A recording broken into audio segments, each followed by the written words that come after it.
Today I am going to teach you the poem Character of a Happy Life.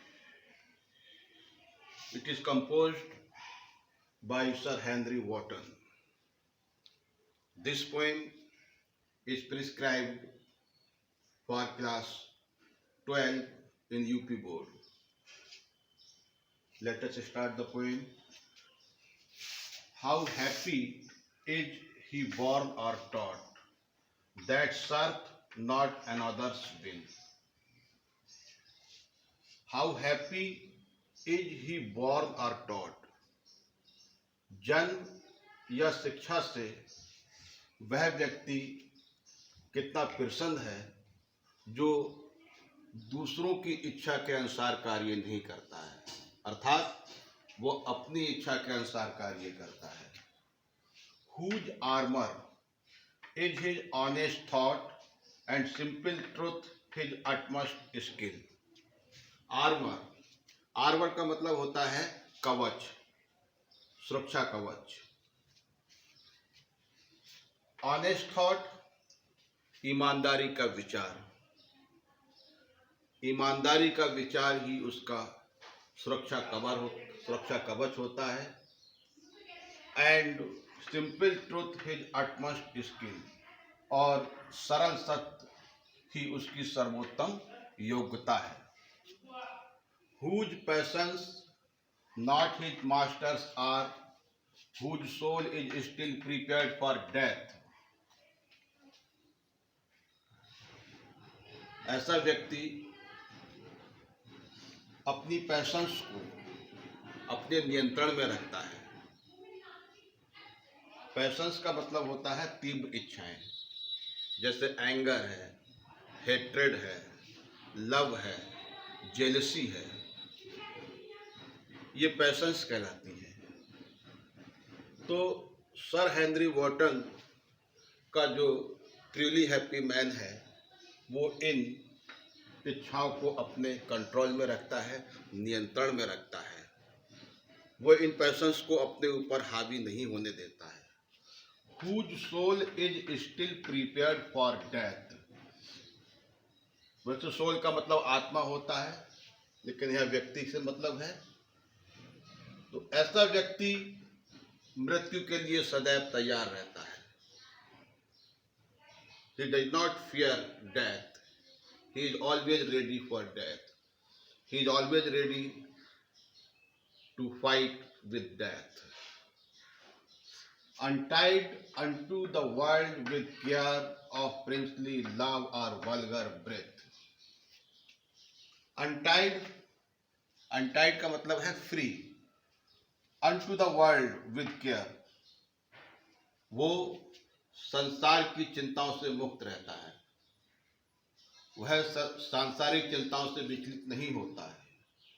Of princely love or vulgar breath. vulgar breath का मतलब criticism of common people, यानी सामान्य लोगों की आलोचना. तो ऐसा व्यक्ति राजा की कृपा प्राप्त करने की उसकी कोई आकांक्षा नहीं होती है,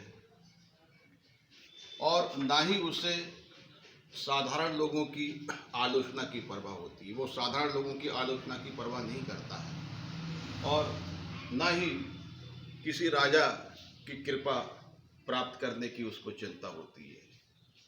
Who hath his life from rumors freed, whose conscience is his strong retreat. Rumours का मतलब होता है बेसलेस न्यूज, यानी अफवाह.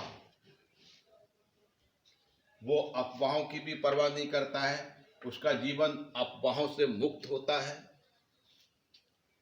His life is free from rumors. Whose conscience is his strong retreat. Conscience का मतलब होता है अंतःकरण, जमीर, हृदय. स्ट्रॉन्ग रिट्रीट, दृढ़ शरण स्थली. उसका अंतःकरण ही उसकी दृढ़ शरण स्थली होती है, अर्थात वो अपने अंतःकरण के अनुसार कार्य करता है, अपनी आत्मा की आवाज के अनुसार कार्य करता है। Whose state can neither flatterers feed nor ruin make oppressors great। फ्लैटरर्स का मतलब होता है चापलूस। तो स्टेट का मतलब अवस्था, स्थिति। तो ऐसे व्यक्ति की स्थिति से ये जो चापलूस लोग हैं वो नहीं पनप सकते। फीड का मतलब पनपना, यानी वो चापलूसों से बिल्कुल भी प्रभावित नहीं होता है। उसकी स्थिति से चापलूस लोग कोई फायदा नहीं उठा सकते, वो चापलूसों से प्रभावित होता ही नहीं है। Nor ruin make oppressors great, और ना ही रुइन का मतलब बर्बादी, मेक ऑपरेसर्स, ऑपरेसर्स का मतलब दमन करने वाले अत्याचारी लोग, ग्रेट, और ना ही उसकी बर्बादी दमनकारियों को महान बना सकती है। दैट इज, ना तो ये जो अत्याचारी लोग हैं उसकी बर्बादी से कोई फायदा नहीं उठा सकते। आगे देखिए, who envies none whom chance doth raise nor wise। Who envies none, envy का मतलब होता है ईर्षा करना। वो किसी ऐसे व्यक्ति से ईर्षा नहीं करता है जो संयोगवश ऊपर उठ गया है, जिसने संयोगवश तरक्की की है, वो किसी ऐसे व्यक्ति से भी ईर्षा नहीं करता है। नॉर वाइस, वाइस का मतलब है अनफेयर मीन्स, उन लोगों से भी वो ईर्षा नहीं करता है जिन्होंने अनफेयर मीन्स से, अनुचित साधनों से तरक्की की है, अनुचित साधनों से ख्याति प्राप्त की है, वो उनसे भी ईर्षा नहीं करता है। Who never understood how deepest wounds are given with praise। वह ये कभी नहीं समझता है कि प्रशंसा के घाव कितने गहरे होते हैं। डियर स्टूडेंट्स, ये वर्ल्ड डिसीटफुल लोगों से भरा हुआ है, धोखेबाजों से भरा हुआ है। ऐसे लोग आपके सामने आपकी तारीफ करते हैं, प्रशंसा करते हैं, लेकिन पीठ पीछे छुरा भोंकने से भी बाज नहीं आते हैं। कहने का मतलब यह है कि वो ऐसी झूठी प्रशंसा से कभी प्रभावित नहीं होता है। Nor rules of state but rules of good, उसे राज्य के नियमों की परवाह नहीं होती है, वो तो सिर्फ अच्छाई के नियमों की परवाह करता है। Who God doth late and early pray, more of his grace than gifts to lend। Clear है? वो हर समय, लेट एंड अर्ली, ऑलवेज, वो हमेशा ईश्वर की प्रार्थना, ग्रेस मीन कृपा, वो ईश्वर की प्रार्थना कृपा प्राप्ति के लिए करता है, ना कि किसी गिफ्ट के लिए, ना कि किसी भौतिक लाभ के लिए। सिर्फ ईश्वर की प्रार्थना उसकी कृपा प्राप्ति के लिए करता है, भौतिक लाभ के लिए नहीं, किसी उपहार के लिए नहीं, किसी फल की इच्छा के लिए नहीं।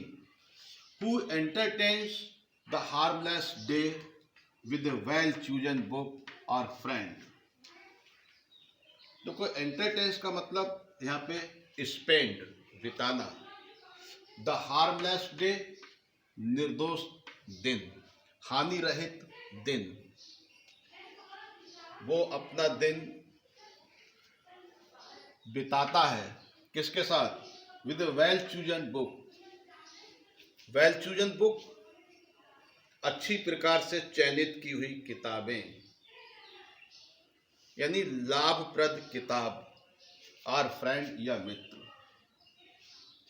अर्थात वह अपना दिन किसी अच्छी किताब को पढ़ने में या अच्छे मित्र के साथ बिताता है। This man is free from servile bands of hope to rise और फियर टू फॉल। ऐसा व्यक्ति फ्री होता है मुक्त होता है। किनसे? Servile bands. सर्वाइल का मतलब स्लेविश, दासतापूर्ण, और बैंड्स का मतलब दैट विच बाइंड्स, यानी बंधन। तो ऐसा व्यक्ति दासतापूर्ण बंधनों से मुक्त होता है। उसे ना तो उठने की आशा करता है, और ना ही उसे गिरने का भय होता है, डर होता है। लॉर्ड ऑफ हिमसेल्फ दो नॉट टू लैंड्स, यद्यपि उसके पास कोई सांसारिक संपत्ति नहीं होती है, वो तो अपने मन का मालिक होता है, लॉर्ड होता है वो। And having nothing he hath all, और उसके पास कुछ ना होते हुए भी सब कुछ होता है, यानी वो अपनी लाइफ से संतुष्ट होता है। He is contented with his life. In lines में एक फिगर ऑफ स्पीच बनता है, और वो है ऑक्सीमोरन, विरोधाभास। That's all.